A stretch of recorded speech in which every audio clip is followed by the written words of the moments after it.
One of our top trends for 2024 was that it would be a golden year for gold. Gold went up 27% in 2024. And it's going up again because of the geopolitical and economic uncertainty. End of story. Because the banksters know how bad it is. So I'm telling you, it's going to be dragflation, declining economic growth and rising inflation. That's why you're seeing, as we see it, gold going up. Persistent geopolitical tensions are expected to sustain gold's appeal as a so-called safe haven asset. Conflicts such as those in Ukraine and the Middle East have already driven investors toward gold. Additionally, potential new flashpoints, like heightened tensions between China and Taiwan, could further escalate global instability.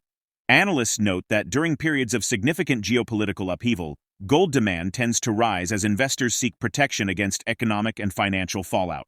This pattern is expected to continue through 2030, supporting higher gold prices. American trend forecaster Gerald Celente recognizes 2024 as a golden year for gold and points to its impressive 27% surge as a precursor to even greater gains. While labeling gold as the ultimate safe haven asset, he underscores its enduring appeal during escalating geopolitical turmoil. While 2024 was undeniably a banner year for gold, VT Markets anticipates a period of consolidation in 2025. The research team projects a high yet steady price trajectory with reduced volatility compared to the previous year's highs. Despite this, gold remains a critical asset in diversified investment strategies, particularly in uncertain economic climates. From a technical view, Celente attributes this to worsening global economic conditions, including India's projected slowest GDP growth since the conflict in Ukraine, Germany's recession, and Japan's stagnation. Despite official claims of easing inflation, Celente underscores the persistent economic strain, citing dragflation affecting the UK and other major economies. Celente asserts these pressures will sustain the upward momentum of gold prices. Last year, Jamie Dimon, the influential chief executive of Wall Street giant JP Morgan, said he wouldn't rule out a stagflation scenario emerging, even as inflation began to come off its recent highs.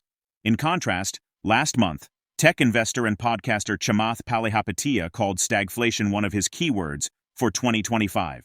Now we present the clips of Gerald Celente's insights from his recent interview. Before we continue to discuss this, please subscribe to our channel and activate the bell icon for timely updates. Gold is the number one to us safe haven asset. And we're also bullish on Bitcoin, particularly since what Trump's done and the crypto people he's brought in. But gold is a whole different story. And one of our top trends for 2024 was that it would be a golden year for gold. Gold went up 27% in 2024. And it's going up again because of the geopolitical and economic uncertainty. End of story. I mean, you have one, again, we write about this, it's in your Trends Journal. India, the fifth largest economy in the world. They're estimating, I think it comes out in March, their GDP will be the worst since the COVID war began. You're looking at Germany, the third largest economy in the world, is in recession. Japan is on the brink of either one, is hardly growing. You're looking at the currencies going way down. You're looking at the UK, they call it stagflation. It's not stagflation. It's not stagnant. It's declining. It's dragflation, declining economic growth and rising inflation. And inflation is going to keep going up. Oh, it's not going up as fast as it was. Yes, it is. You look at the real numbers. Oh, the housing prices in America, where they've got 50% since the COVID war began. Automobiles, up like 39% or something. Oh, now the insurance, and now with this thing going on in the horror over there in California, insurance. Oh, the hurricanes, the car insurance. So I'm telling you, it's going to be dragflation, declining economic growth and rising inflation. That's why you're seeing, as we see it, gold going up. I said to myself, I bet oil and gold prices are going to go up. And I started playing the futures markets. I turned a $10,000 bet, $5,000 in each one, into almost $750,000. And I quit my job. As a matter of fact, this is one of my books, Trend Tracking. Far better than Megatrends, Time Magazine. And I tell the story in this book. And that's when I started forecasting trends. I'm a political atheist. I mean, grow the hell up. How could you look up to the slime balls running the show? And again, I wouldn't know what I know if I wasn't on the other side. I was also, before I got the job with the Trade Association, I was the assistant to the Secretary of the New York State Senate.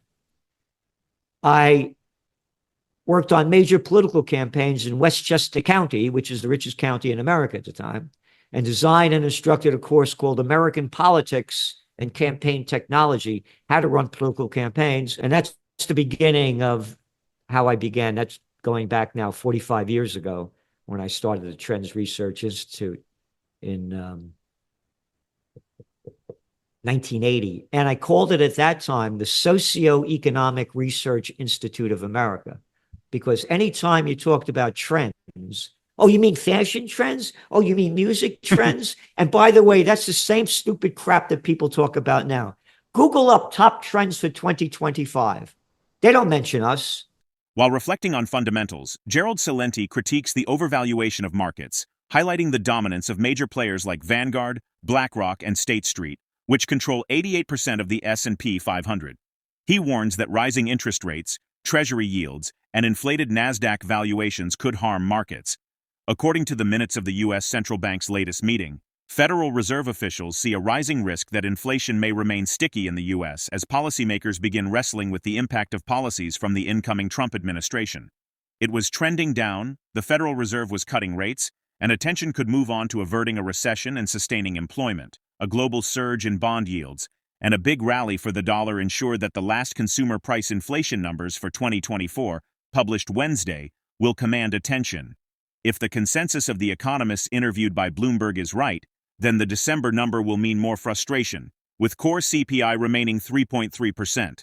However, Celente sees Trump as a potential wild card, referencing how Trump pressured the Fed to lower rates in 2018 to boost the economy. He argues that similar moves might artificially prop up the economy again, influenced by the powerful billionaire backing behind Trump. Let's get back to the interview.